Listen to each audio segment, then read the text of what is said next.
안녕하세요. 톡닥터토닥 아나운서 김문정입니다. 최근 20, 30대를 중심으로 환자 수가 급격히 증가하고 있지만 뚜렷한 원인을 찾기가 힘들고 만성 염증이 호전과 악화를 반복하기 때문에 평생 관리가 필요한 질환, 바로 염증성 장 질환입니다. 오늘 톡닥터토닥에서는 염증성 장 질환의 주요 증상은 어떻게 되는지, 또 어떤 관리가 필요할지 소화기내과 김상욱 선생님과 이야기 나눠봅니다. 선생님 안녕하세요. 예, 안녕하세요.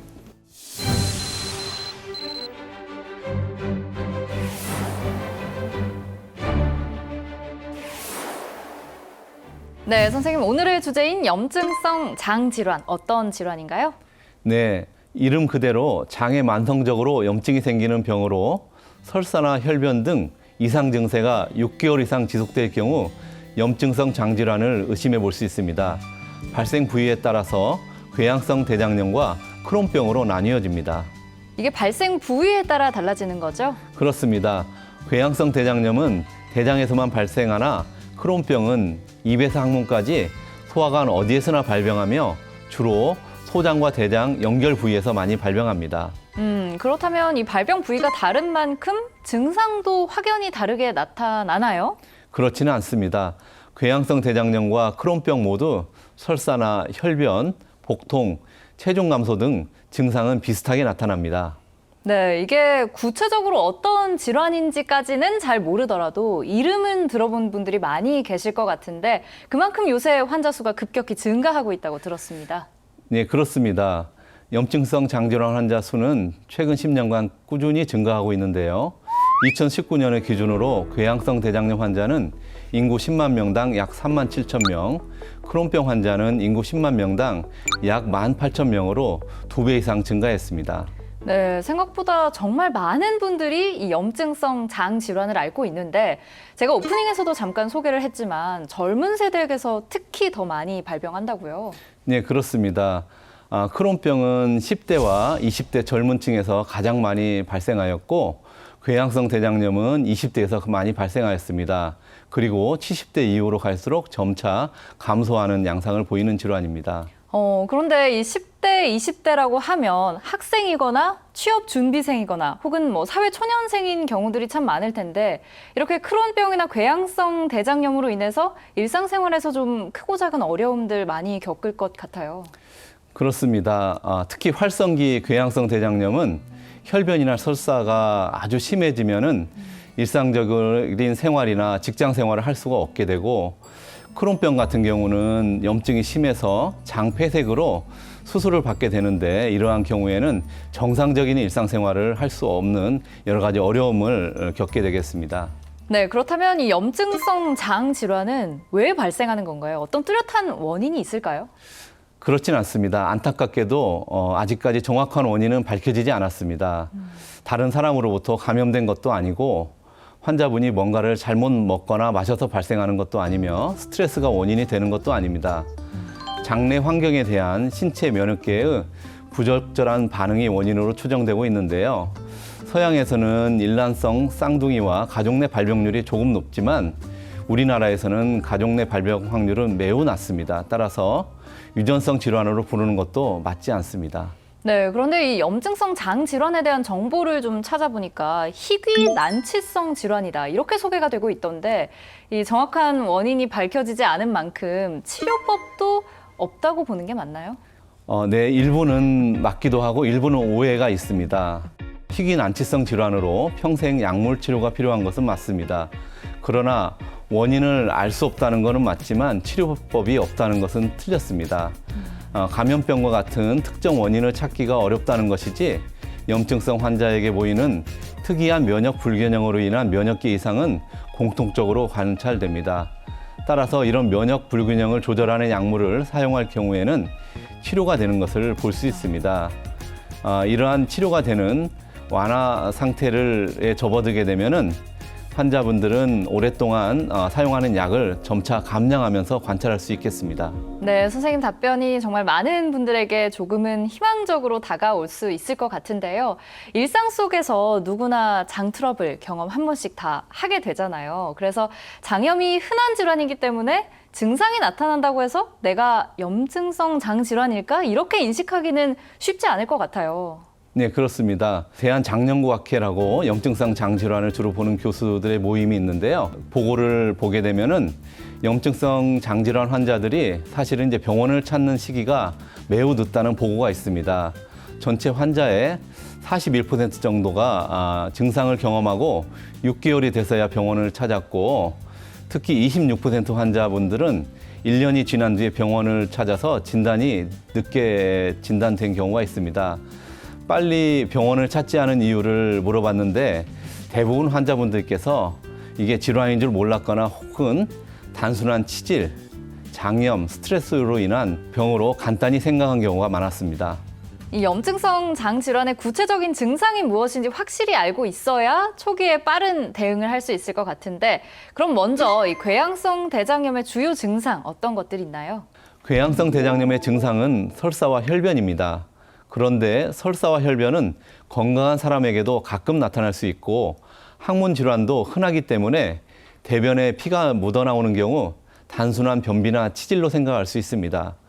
궤양성 대장염도 초기에는 가끔 피가 묻어나오는 정도의 증상만 있지만 병이 진행됨에 따라 변이 묽어지고 배변 횟수가 늘어나 심한 경우 하루에 수십 번 화장실을 들락달락 거리게 됩니다. 보통 이런 증상이 6개월 이상 지속되면 대장 내시경을 받아보시는 게 좋습니다. 그럼 이 질환이 유제품을 먹어서 생기는 어떤 배아픔이라든지 이런 각종 대장의 염증과는 좀 다른 성격의 것인가요? 네, 그렇습니다. 유제품 때문에 나타나는 설사는 대개 유제품을 섭취를 한 경우에 증상이 발생하고요.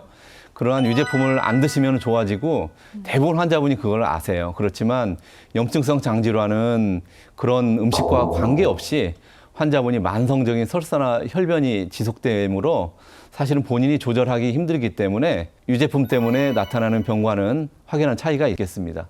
네, 그렇다면 크론병의 주요 증상은요? 네, 크론병은 주로 복통을 호소하며 이로 인해 식욕이 감퇴하고 체중이 감소하게 됩니다. 이런 복통은 금식을 하면 좋아지는데 이유는 장이 염증으로 인해 좁아져 있기 때문입니다. 이런 복통과 체중 감소, 설사를 급성 장염이나 과민성 장증후군으로 판단하는 경우가 있기 때문에 증상이 지속된다면 병원을 찾아야 하겠습니다. 네, 그럼 이런 크론병은 성장기인 10대에 나타날 경우에는 좀 성장 부진 이런 것들을 야기할 수도 있지 않을까요? 네, 그렇습니다. 크론병 환자가 성장기인 사춘기에 발생하는 경우가 있는데 이러한 사춘기에 발생하는 크론병 환자의 15에서 30% 정도는 성장 부진을 야기할 수 있습니다. 그렇기 때문에 이런 학령기 아이들에 있어서는 특히 영양이 결핍되지 않도록 부모님께서 신경을 써주는 게 필요하겠고요. 급식 같은 경우에 염증성 장질환을 악화시키는 기름지거나 자극성 있는 메뉴가 있다면은 부모님께서 따로 이 아이에 맞는 음식을 준비해 주는 것도 필요하겠습니다. 네, 그렇다면 이상 증세를 느껴서 병원을 찾았을 때 어떤 과정을 거쳐서 이 염증성 장질환의 여부를 판단하게 되나요? 가장 정확한 검사는 직접 눈으로 확인할 수 있는 대장 내시경 검사입니다. 궤양성 대장염은 대장에만 발생하기 때문에 대장 내시경만은 받으시면 되고요. 반면 크론병은 소장에 염증이 생기기 때문에 소장을 볼 수 있는 CT나 MRI 또는 소장 캡슐 내시경을 시행하기도 합니다. 그럼 이런 과정을 거쳐서 염증성 장질환을 진단을 받았다면 그 이후에는 어떤 치료를 하게 될까요? 우선 약물 치료가 주가 되겠죠? 그렇습니다. 환자의 증상에 따라 또는 단계에 맞는 치료제를 선택하게 됩니다. 치료제 종류에는 5-ASA라는 항염증제와 스테로이드, 면역 조절제, 생물학적 제제, 소분제 약제가 있습니다. 초기 단계인 경우에는 대부분 항염증제와 면역 조절제로 조절이 되고요. 중증도 이상인 심한 질환인 경우에는 생물학적 제제를 사용하게 됩니다. 그럼 약물 치료가 어려워서 수술까지 하게 되는 경우도 좀 있나요? 네, 그렇습니다. 궤양성 대장염의 경우에는 대장암의 위험성이 높은 경우에 수술을 고려합니다. 보통은 병변의 범위가 넓게 전 대장을 다 침범한 경우의 환자분이 약 10년 이상 된 경우에는 대장암의 위험률이 높아지게 되므로 대장 내시경을 통해서 주기적인 검사를 해야 됩니다. 크론병의 경우에는 염증으로 인해서 소장 폐색으로 인해 수술한 경우를 가장 흔하게 볼 수 있습니다. 네, 염증성 질환인 만큼 우리가 먹는 음식에도 신경을 많이 써야 할 것 같은데요. 그렇습니다. 충분한 영양 공급을 해주고 균형 잡힌 식사를 하는 게 좋은데요. 맵고 짠 음식, 기름진 음식은 피하는 것이 좋습니다. 특히 섬유질이 많은 채소는 복통을 유발할 수 있다는 이유로 피하는 환자분들이 많습니다. 그렇지만 섬유질은 비타민과 무기질 등 장질환 환자에게 유익한 영양분인 만큼 꼭 섭취가 필요합니다. 채소를 생으로 드시는 게 불편하다면 익혀서라도 꼭 드시길 바랍니다.